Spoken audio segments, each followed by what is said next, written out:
That's what life is all about, is overcoming obstacles. You see, the doctor said you're in great health, but I would recommend that you go and replace your valve, your heart valve.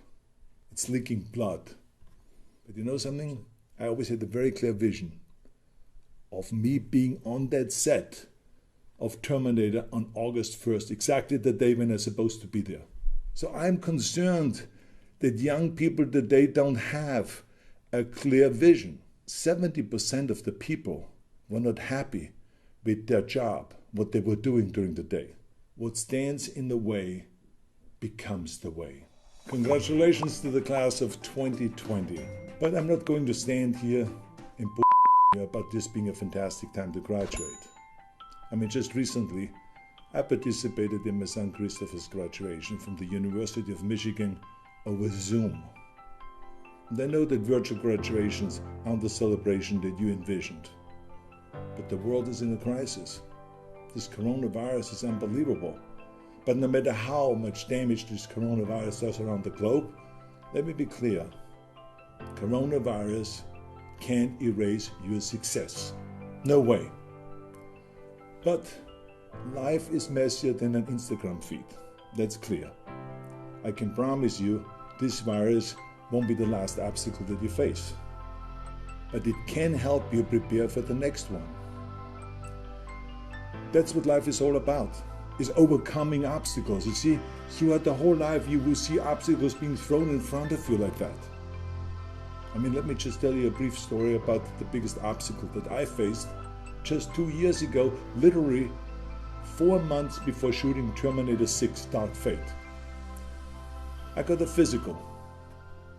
I went to the doctor and he checked me up. That's what you always do before you start a movie.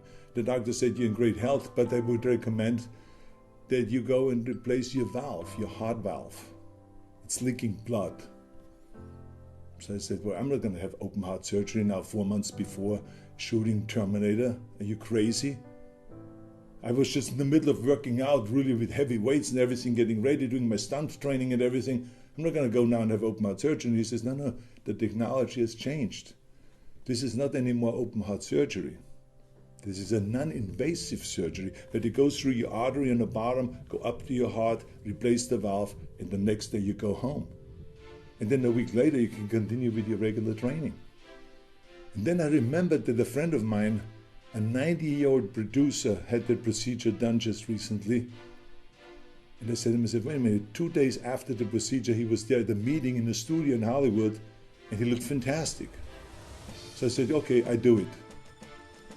So after I woke up from that surgery, I woke up 16 hours later instead of 4 hours. And there was a tube sticking out of my mouth. And then a doctor moved forward and he took the tube and ripped it out of my throat. And I was coughing violently and he said, just keep coughing, he says. And then let us tell you what happened. So then he told me that they had to do an emergency surgery, that something went wrong during this kind of non-invasive procedure, and then it became very invasive.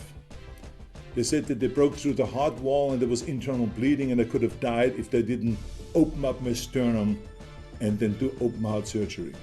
So imagine, a day before I was in the hospital, I was training really hard for Terminator 6, and now all of a sudden he's telling me that they were saving my life. Then he goes on and he says, you're not out of the woods yet. There's another danger. There's still patients in our heart unit here that after heart surgery pass away, die because, not because of the heart surgery, but because of the lung. They get pneumonia. So we are really worried about you getting pneumonia. He says the only way you can really protect yourself is to do breathing exercises. Here's a plastic tube, breathe into that all the time throughout the whole day, and then start walking, get up and walk around with the walker. Now all of a sudden I had to go and make myself get out of the bed and start walking with that walker. I did the first 10 steps like an old man. It was unbelievable, but I tell you one thing, my usual principles worked. Because I was visualizing right away that I'm going to be on the date, August 1st, I will be on a set and I will be shooting Terminator. And I will be doing my fight scenes and everything that it requires. That's what I was shooting for. So I started declaring little victories. After I did the first 500 steps with the walker, I declared victory. After I had an appetite again, to eat normal, I declared victory. Then I was discharged to go home, out of the hospital finally, and finally I could train again with the light weights. Then I had to train with heavier weights. But you know something? I always had a very clear vision of me being on that set of Terminator on August 1st, exactly the day when I was supposed to be there. A very clear vision, and I concentrated on that vision, and everything that I did, my walking and my breathing exercises and the weightlifting and everything like this, was going towards that vision to make that a reality. So, sure enough, comes August 1st, I'm there in Budapest on a set of Terminator 6 and battling it out with the new Terminator, the more sophisticated Terminator, the Rev 9. We had the fight scene, kicking each other and punching each other and rolling around and falling down the steps and on and on and on. It was the most wild kind of a fight scene than you can imagine. We did this for 2 days. The director, Tim Miller, came up to me after these 2 days and said to me, says, Arnold, you're a machine. I said, no, I'm just back. Now the reason why I'm telling you all this is because no matter how successful you are, life will throw obstacles in your path. Like it was with my heart surgery, or like with your graduation now. But if you have a very clear vision, like I talked about earlier, of exactly what you want to do and who do you want to be, you can go and find a way around all of those obstacles. And because I had a very clear vision, I was able to find a way around and to get right there and to do my movie. You see, the reason why I'm talking about the vision is because one time I gave a graduation speech. I remember it very clearly. The next day, I was celebrating with the students. And I was asking them, I said, what do you want to do now? You have this degree. What do you want to do with this degree? And they said to me, well, if I'm lucky, I maybe get a job. And they were all over the place with what they said, but they didn't have a very clear vision. As a matter of fact, one guy looked at me like a deer in a headlight, like, didn't even know what to say when I asked him about his vision, where he wanted to go. So I'm concerned that young people today don't have a clear vision. And that's a real problem because you see in America, we did a poll, and 70% of the people were not happy with their job, what they were doing during the day or at night. Now think about that, 70% of the people are not happy with their work. Every day they go to work, they're not happy. That is a terrible statistic. I don't want you to be part of that statistic. This is why it is so important to have a vision. If you know your vision, your working will be fun. You see, when you have a vision, then it's not a grind anymore to go towards your vision and the work that you're doing. And this is why people ask me all the time, I said, Arnold, we saw you in Pumping Iron, and we saw you smiling all the time and being happy. And the other guys all had kind of serious faces and looked very intense. And I said to them, that was because I was happy to work out. I smiled because I was looking forward to every 500-pound squat, every 700-pound deadlift, every crunch, every chin-up, every curl, every squat, everything. Because every rep brought me closer to my vision. Every weight that I lifted brought me one step closer to that vision of becoming the Mr. Universe, the greatest bodybuilder of all time. If you only remember one thing today, it is you must have a very clear vision. You must develop that very clear vision. Ask yourself, who do you want to be? Not what, but who. You see, a disaster can change what you are. It can steal jobs and force you inside. But it is who you are that rises in the face of adversity. And Marcus Aurelius, who was the great emperor in the Gladiator movie and is one of the greatest minds among the Roman emperors, he said, what stands in the way becomes the way.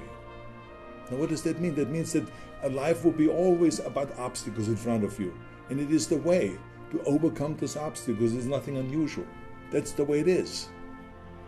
So when you know your vision, every setback, every stepping stone, every struggle, all resistance builds your inner strength, builds your character, makes you strong as a person. You see, your mind is no different than your body. I mean, I could be doing curls like this with no weights all day long, nothing would happen to my arm.